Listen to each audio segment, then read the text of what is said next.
Well, Clarice, it's clear that the background that colleagues have made makes it very clear that Africa cannot continue to uh, be a bystander. But much more than that, we have to look more into whether um, the corporations, and not just the corporations, whereas there is bigger conversation about multilateralism, about all of those issues that you stated in your opener.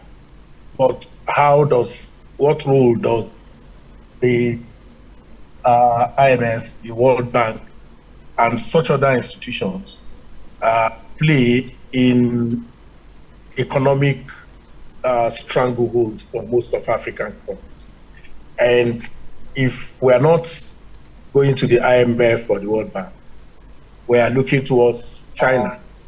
And I really have difficulty understanding sovereignty in the sense in which we are still, in many cases, tied to the economic apron strings Yeah. of not just these institutions that I talk about, but these corporations. And then, if we are not doing that, the EU, the European Union, the FCDOs, and such other organizations, I know that Trump, his unpredictability, has taken out his faith uh, and his support from most of Africa. But as you can see, we're still completely we're still completely tied up to the April strings of this institution. Yeah. So I really have still problem understanding sovereignty, understanding multipolarity in a situation in which we are still tied to the apron strings of these institutions. Okay, we will not be able to, Africa will not be able to do much if it does not come to the table with strength. And by that, I mean economic strength. And I think the last speaker underlined and underscored the importance of first developing Africa. And it is on the basis of a developed Africa that you can engage the world. If you come to the table as a beggar or as a semi-beggar, you can't assert much. And the challenge of Africa really is that its leadership and its people have not thought more autonomously in the sense. And so whether you're talking about South Africa-US relation, it is one in which the US is still thinking in terms of dominating because it wants to dictate the trade terms, it's dictating the immigration parameters. In fact, the Rwanda that you are talking about is part of those who are in a deal with the United States to bring violate international migration, conditions that are very clear, where you bring people that you claim are criminals and who you don't want, and you want to dump them in a country that they have no relationship. It is simply because we are not economically strong enough to be able to assert that.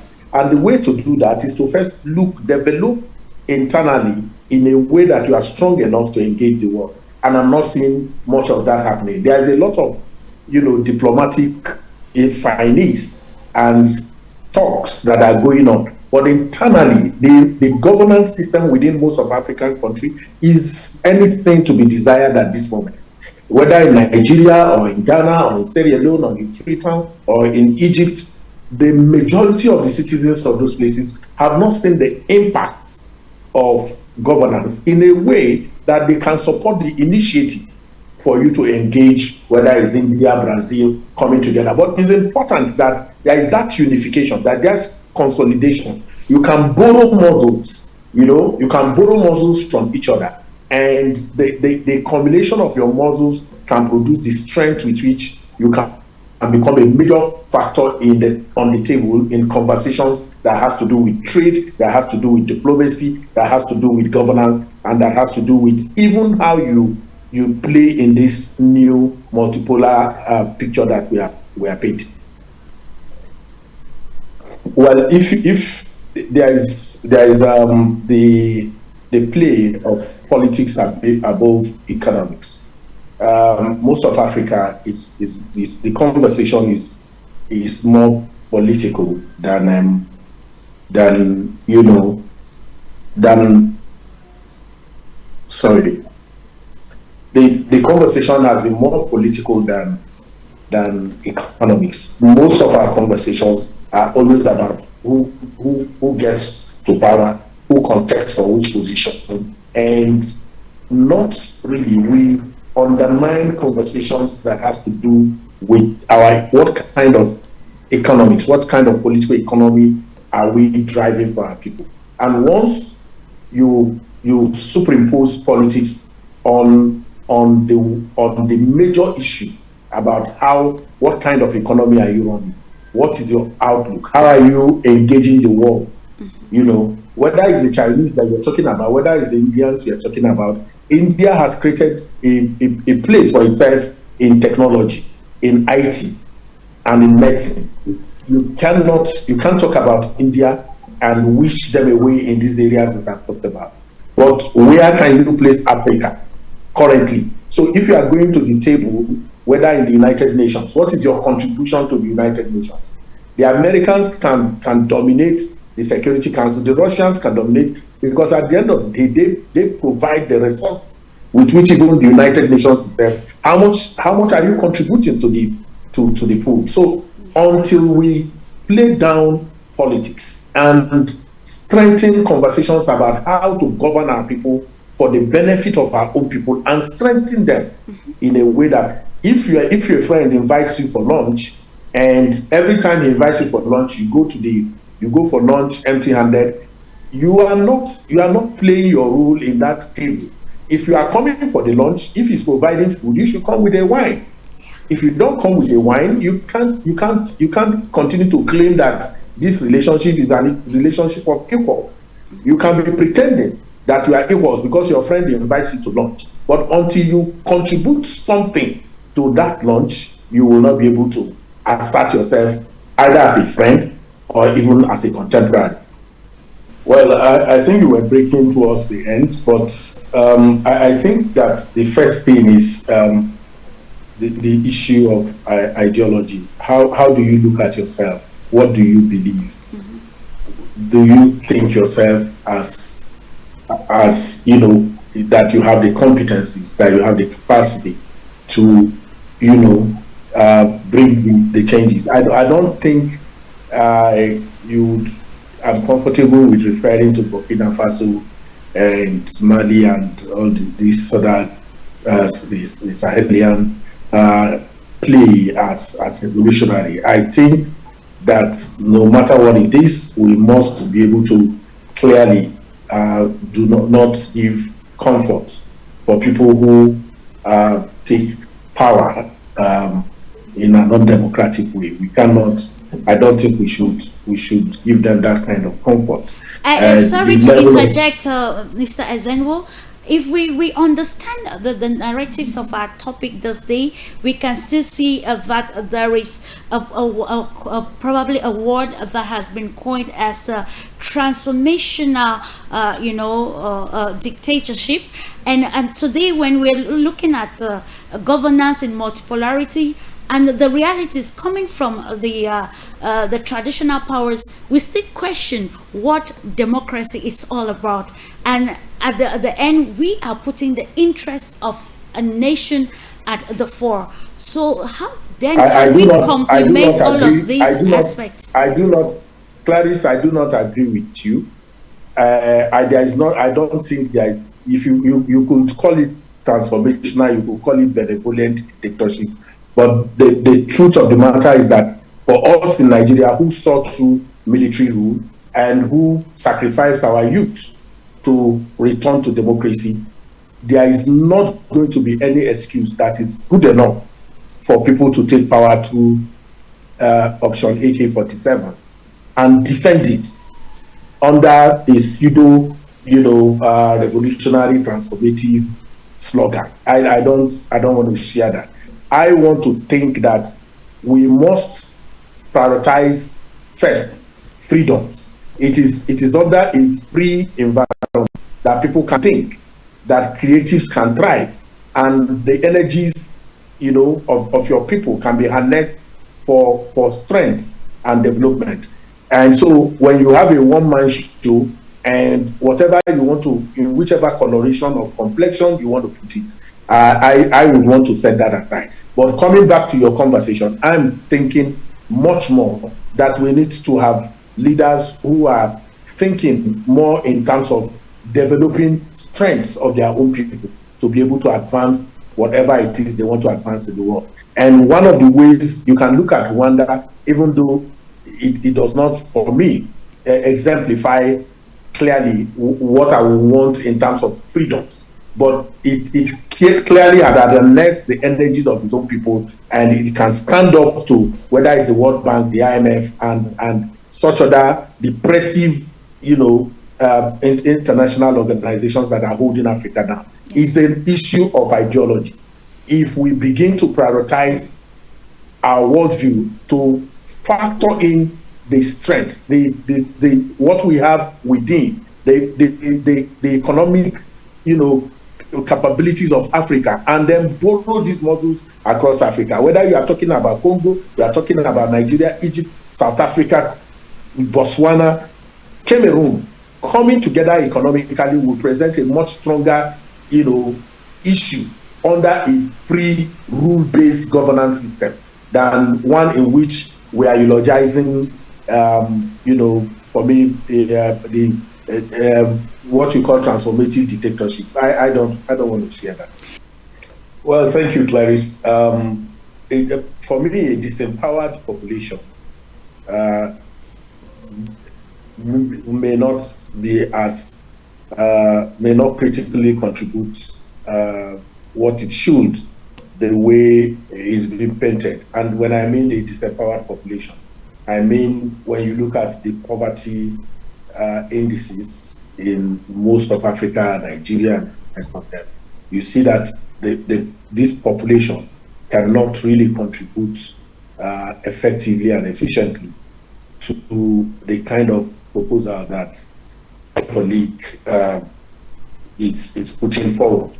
I am more interested in a situation in which we have leaders in Africa that are truly governing their people, empowering them to be able to make contributions. While we have set up the platform that you are talking about in Rwanda, African Governance School, but the majority of your population still want to go to school in France, they want to go to school in the United States, they want to go to school in UK. And what are they being taught? They are being taught the worldview of the colonizers.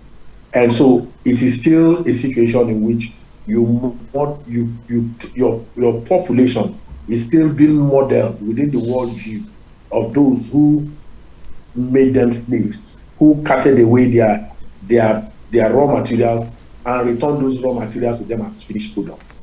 Now, what has happened is that they are creating new scholars that will defend the ideology of the oppressor. And so the MITs of this world, the Oxfords, all of those places where you are taught, clearly about how, to govern your people within the prisons of those who colonize your own people.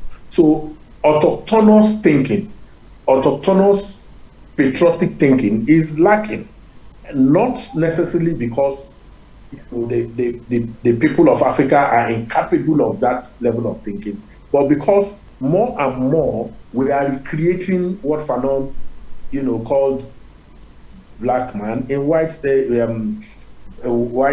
man in black skin, and for me that has been the crux of the matter, and nothing has also exacerbated the condition much more than the intrusion of NGOs, the non-governmental organizations who are in one breath mounting human rights democracy, and this human rights and the democracy has become a business funded by the same, EU, you said, and the rest of them, and creating new scholars within the framework of those NGOs who are also now ideologizing the people of their continent who should be able to rise up to resist some of these things that we are talking about. So, in my view, a disempowered people, economically, educationally, scientifically, cannot make any serious contribution to a multipolar world.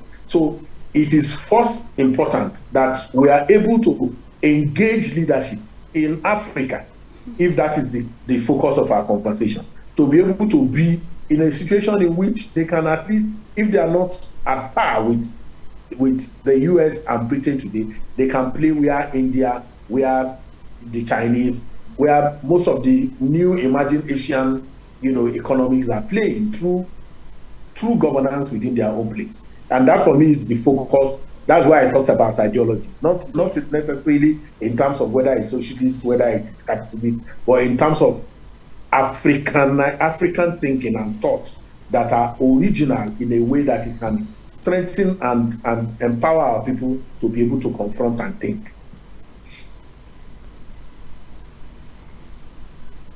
Well, I think I've been battling with the challenge of definitions, and Absolutely.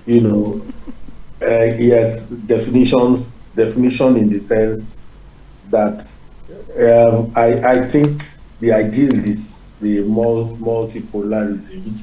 I think I am inclined to engaging in a way that shows that I am not on the previous position of multipolarism.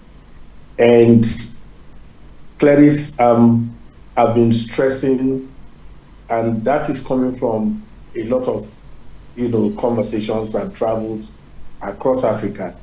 I see in very clear terms that sometimes there's a dissonance between the leaders and the people that they govern.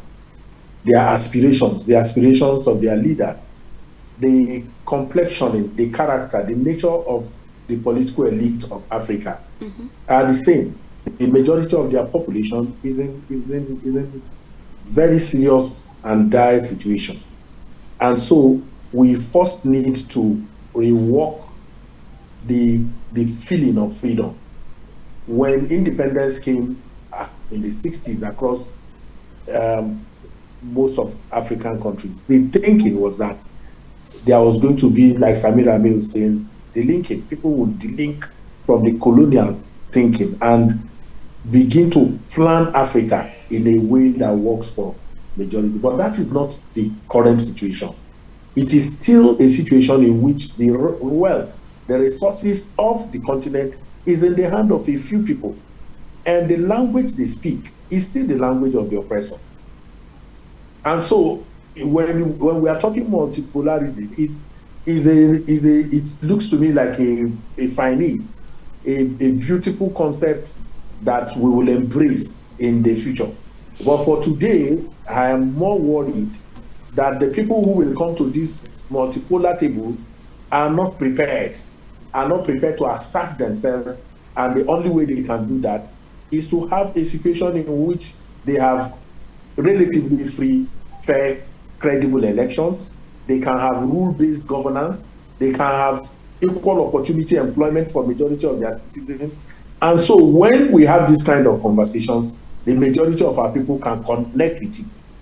If that doesn't happen within Africa, our conversation will be academic and it will be running over the head of majority of our people.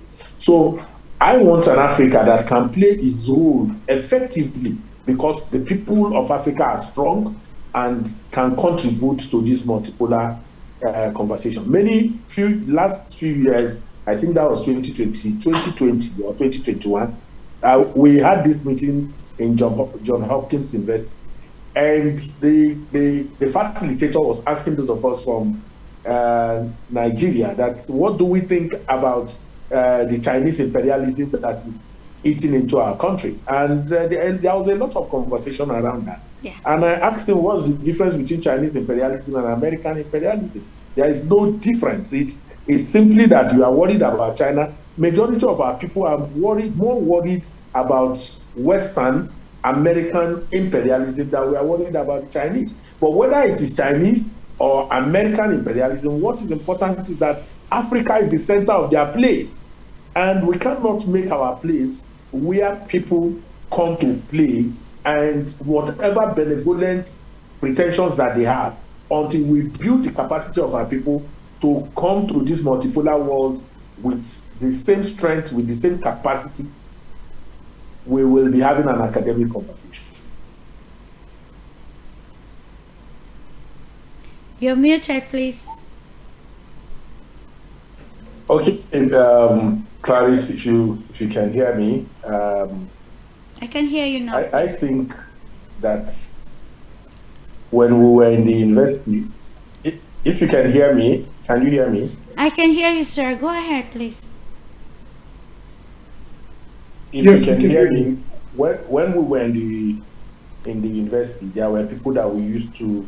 There's a way people behave, and we call them agents of IMF and the World Bank, which means the World Bank, the Bretton Woods institutions, and what you call the international finance capital used to have agents.